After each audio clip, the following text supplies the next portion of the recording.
सिंदूर की कीमत क्या होती है? ये सिर्फ डायलॉग सुना होगा लोगों ने, बहुत रीलें बनाई होंगी। मगर सिंदूर की कीमत उस लड़की से पूछो जिसका बाप ताउम्र फटे चप्पलें पहनता है, फटे कपड़े पहनता है, पेट में रोटी हो ना हो, दिन भर की कमाई करके मजदूरी करके जब वो घर आता है तो उसमें से 99% पैसा जोड़ता है और 1% केवल खर्च करता है, वो भी ज़रूरी चीज़ों में। और अपनी बेटी को बिहाने के लिए पूरी उम्र लगा देता है। घर घर लड़कों के जाके भटकता है, लड़कियों को दिखाता है, लड़के वाले मना करते हैं, मांगे करते हैं, डिमांड करते हैं। कितनी मुश्किल से वो शादी करता है, अरेंजमेंट करता है, दावत करता है, निमंत्रण देता है, कार्ड छपवाता है, रिश्तेदारों के लिए अरेंजमेंट करता है और रिश्तेदार आके दावतों में कहते हैं खाना अच्छा नहीं था, खाने में स्वाद नहीं था, खाना कम पड़ गया, दूल्हा सही नहीं था, लड़की अच्छी नहीं लग रही थी, इतना नहीं दिया, उतना नहीं दिया, हमारी खातिरदारी नहीं करी, हमें लिफाफा नहीं दिया, हमारे साथ व्यवहार अच्छा नहीं किया, हमसे पूछा नहीं खाने के लिए। जनाब, कोई बाप अपनी लड़की को विदा कर रहा है रीति रिवाजों के आधार पर, नियमों के आधार पर। इस समाज का नियम है कि कन्यादान करना बहुत ज़रूरी होता है, तो बाप को मुक्ति नहीं मिलती है। कौन से धर्म ग्रंथ में लिखा है कि बाप को मुक्ति नहीं मिलती है? क्या बाप को तब मुक्ति मिल जाती होगी जब इतनी जलालत, इतना अरेंजमेंट, इतनी सुविधा करने के बाद भी उसकी बेटी को जला दिया जाता है, मार दिया जाता है, उसको ताने सुनाए जाते हैं। वो घर पे आके बता भी नहीं सकती, मगर बाप उसकी आंखों में सब कुछ पढ़ लेता है। कितना लाचार वो बाप होता होगा कन्यादान करने के बाद भी। और आप लोग मांग में सिंदूर ऐसे भरते हैं जैसे फैशन के आधार पर। और आज का फैशन तो इतना तगड़ा हो गया है कि मांग में सिंदूर भी नहीं दिखता है।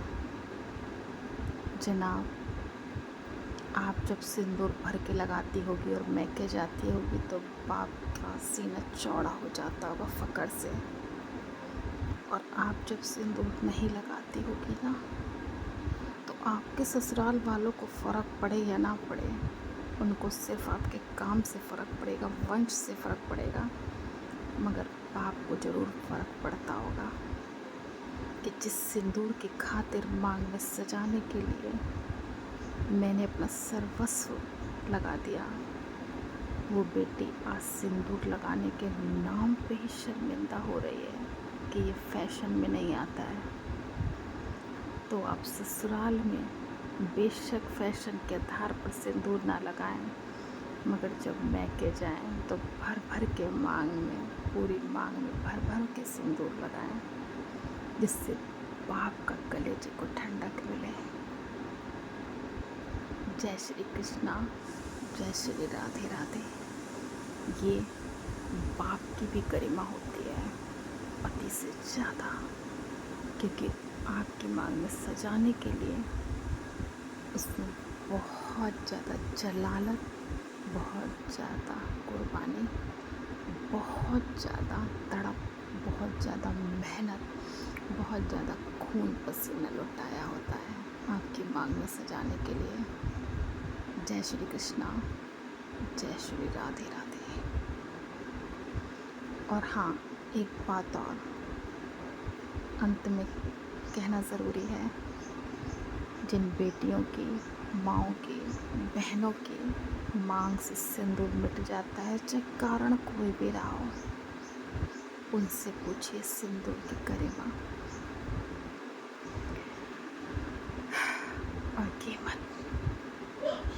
या जिन बेटियों की, बहनों की शादी किसी कारणवश नहीं हुई है और उन्हें कभी ना कभी एक पुरुष की आवश्यकता ज़रूर पड़ती है, जब उन्हें रात्रि में सफ़र करना हो, रात्रि में कहीं जाना हो, रात्रि में वो बीमार पड़ जाए, रात्रि में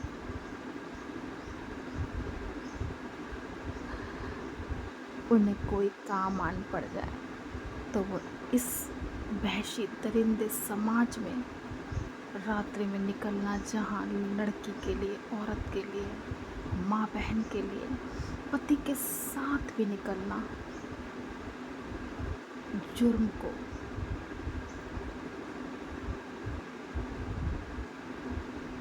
दर्शाता है। वहाँ सोचिए, एक स्त्री किसी कारणवश, जरूरी कारणवश निकले सड़कों पर, तो उसके साथ क्या होता होगा।